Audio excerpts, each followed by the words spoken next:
우리가 점을 볼 때 그렇게도 될 수 있고 아닐 수도 있어. 이거는 무당이 아니라도 할 수 있는 말이고 네. 그렇게 될 거야. 그게 점사인 거죠.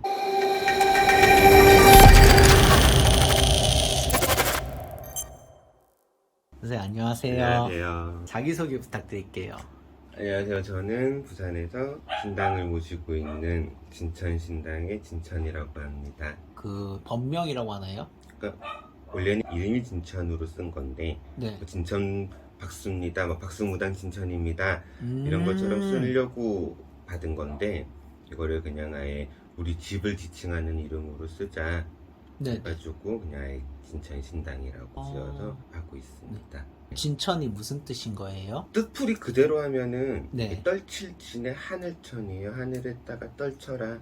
그러니까 뭐 이름을 떨쳐라, 하늘에 떨쳐라, 약간 네. 이런 느낌인 거죠. 되게 멋진데. 감사합니다. 무당 되신 지는 얼마나 되셨어요? 횟수로 9년. 오. 이제 횟수로 9년이에요. 짧지는 않네요. 네, 아주 어릴 때 받아서 네. 네, 남들 학교 다닐 때, 대학 다닐 때 그쯤 무렵에 받았으니까 횟수로 9년 되네요. 선생님은 주로 어떤 분들이 많이 찾아오세요? 어느 점쯤도 엄마들 또래가 제일 많으신 것 같고 음. 그 다음에 아주 어린 친구들도 봤어요. 뭐 25살 이런 친구들 그런 애들도 있고 그러니까 나이대는 되게 다양들 하신 것 같아요. 25살 어린 분들 오면 주로 뭘 물어보나요? 진로 이걸 하고 있는데 이게 나하고 맞을까요? 뭐 네. 이런 공부를 하고 있는데 저하고 괜찮을까요? 그게 제일 많은 것 같고 네네.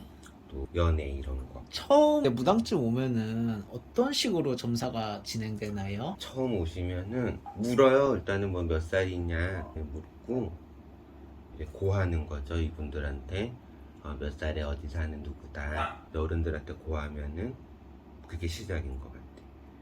오방기를 쓸 때도 있고 방울을 쓸 때도 있고 엽전이나 쌀을 쓸 때도 있고 그때 오시는 손님네들에 따라서 점을 보는 방법도 조금 다른 것 같고 그런 표현들이 있어요. 뭐 사업점을 보면은 뭐 엽전으로 점을 본다. 스타트가 그렇게 들어가는 것 같아요.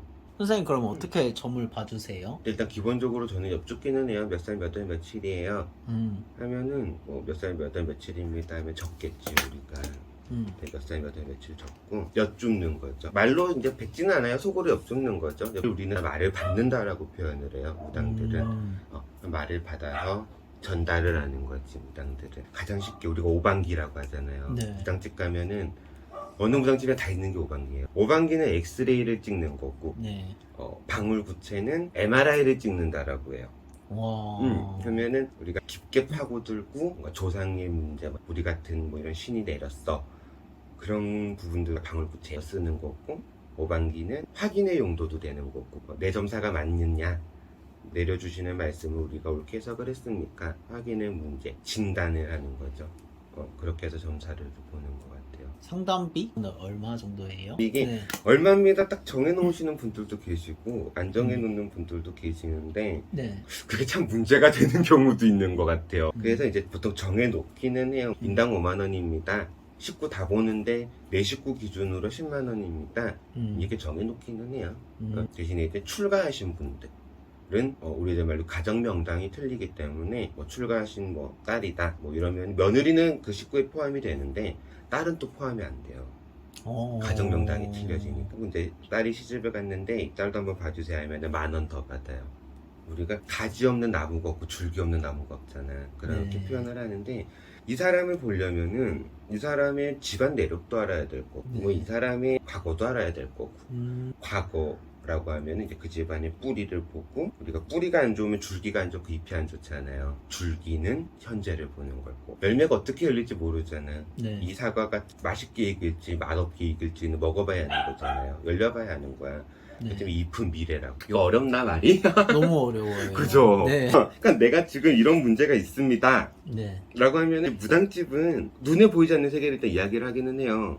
이런 문제가 있는데 그게 너무 안 풀리니까 자기가 할 수 있는 걸 다 해보고 오는 게 무당집이잖아요. 그냥 정말 희한한 문제를 가지고 와. 그러면은 그 희한한 문제의 이유라는 게 있을 거 아니에요. 원인. 그 원인을 어디서 찾냐?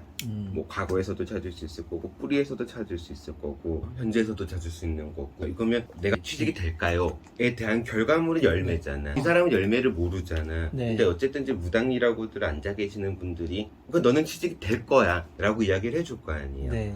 이 사람을 나무라고 봤을 적에 잎을 보는 거죠. 그러면은 선생님 말씀은 그 고민에 대한 과일이나 잎이 어떻게 열릴지는 과거나 현재를 보면은 알 수 있다는 말씀이신가요? 어떻게 보면 그게 편한 표현인 것 같아요. 우리가 점을 볼 때 네. 그렇게 하면 될 것 같아라고 점을 보지는 않잖아요. 음. 그 말은 무당이 아니라 쓰는 말이잖아요. 그렇게도 될 수 있고 아닐 수도 있어. 이거는 무당이 아니라도 할 수 있는 말이고 네. 그렇게 될 거야 아니면은 안 될 거야 라고 착정에 쥐어서 말하는 게 무당이고 점이라고 생각을 하는데 무당은 우리가 무슨 능력이 있는 사람들이 아니고 정말 우리가 가운데 서서 이분들이 전달해 주시는 거 그대로 전달이 무당이라거든요. 그게 점사인 거죠. 선생님 저 안 그래도 지금 엄청난 고민을 가지고 네. 있거든요. 네. 저도 진짜 네. 내담자가 와가지고 점을 보는 것처럼 점을 봐볼 수 있을까요?